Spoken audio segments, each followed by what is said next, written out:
Bismillahirrahmanirrahim. Assalamualaikum warahmatullahi wabarakatuh. Saya Okfanti Lulengo, kelas PAI 5A, ingin memaparkan hasil proposal skripsi yang berjudul Pengembangan Model Pembelajaran Online Menggunakan Psikologi dalam Meningkatkan Hasil Belajar Peserta Didik kelas 7 di SMP Negeri 3 Limboto. Nah, kita langsung saja masuk pada latar belakang, di mana latar belakang terdapat dua opsi, yakni harapan dan fakta, di mana harapan ialah pendidikan adalah transformasi ilmu pengetahuan, budaya, sekaligus nilai-nilai yang berkembang pada suatu generasi agar dapat ditransformasi kepada generasi berikutnya.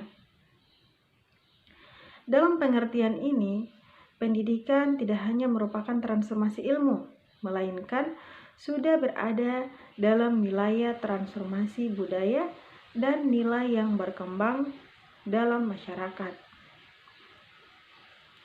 Pendidikan dalam makna yang demikian jauh lebih luas cakupannya dibandingkan dengan pengertian yang hanya merupakan transformasi ilmu.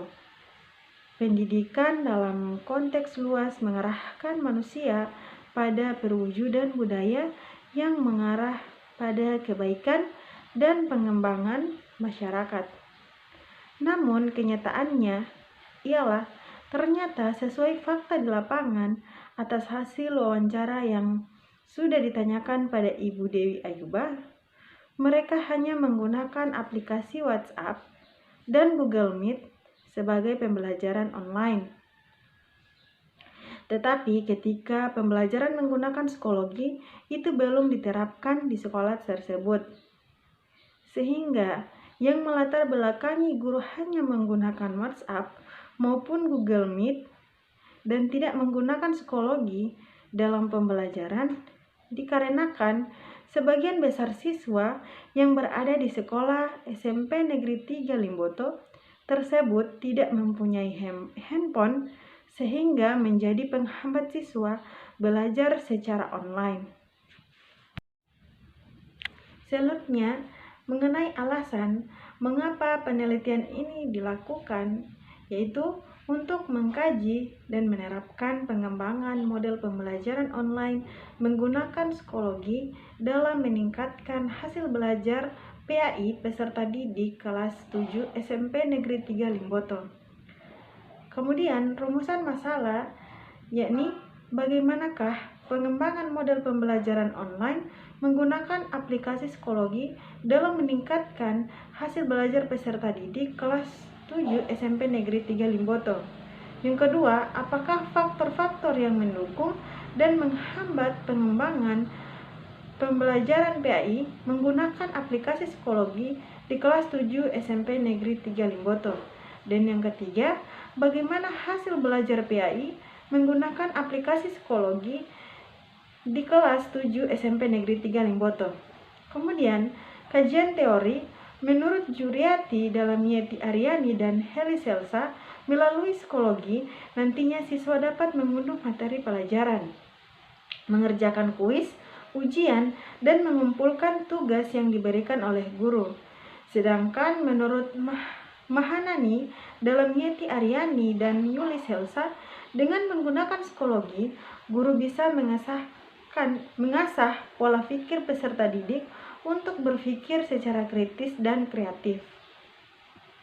Baiklah, pada kajian relevan saya mengambil 5 referensi. Yang pertama, Indah Adityama dengan judul Pengaruh e-learning berbasis psikologi terhadap peningkatan kemampuan pemahaman konsep matematis peserta didik SMP Negeri 24 Bandar Lampung.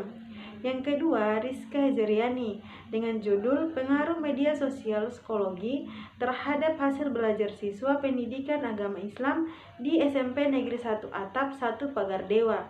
Yang ketiga, Ayu Andira dengan judul Pengaruh Model Pembelajaran Hybrid Learning Berbantuan Media Psikologi terhadap hasil belajar peserta didik kelas 11 MIA Mantankep. Yang keempat, Dewi Anggreni dengan judul Pembelajaran Blended Learning Berbasis Psikologi pada Mata Kuliah Pendidikan Agama Islam.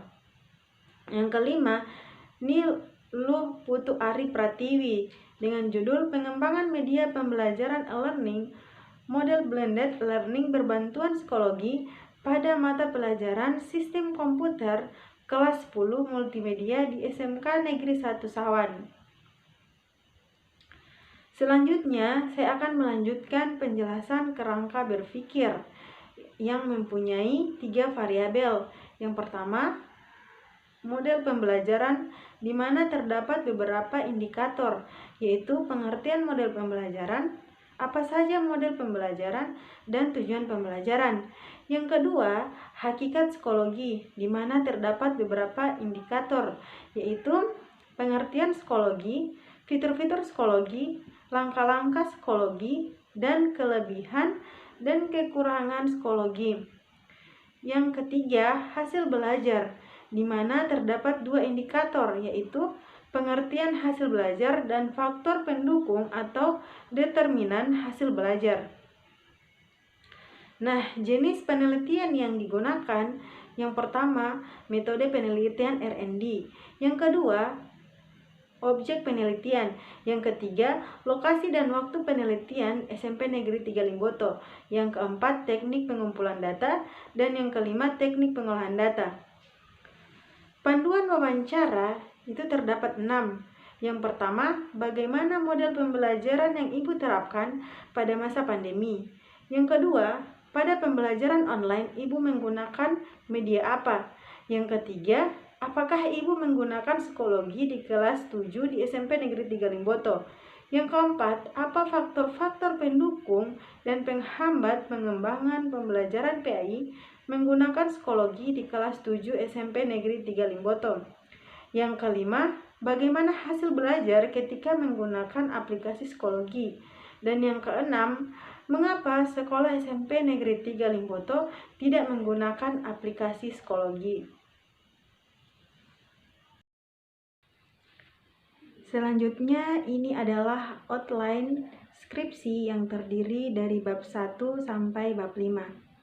Kemudian, daftar pustaka saya mengambil dari beberapa referensi, yaitu ada jurnal, ada buku, dan ada juga skripsi. Sekian pemaparan presentasi dari saya. Mohon maaf jika ada salah-salah kata. Billahi taufiq wal hidayah. Wassalamualaikum warahmatullahi wabarakatuh.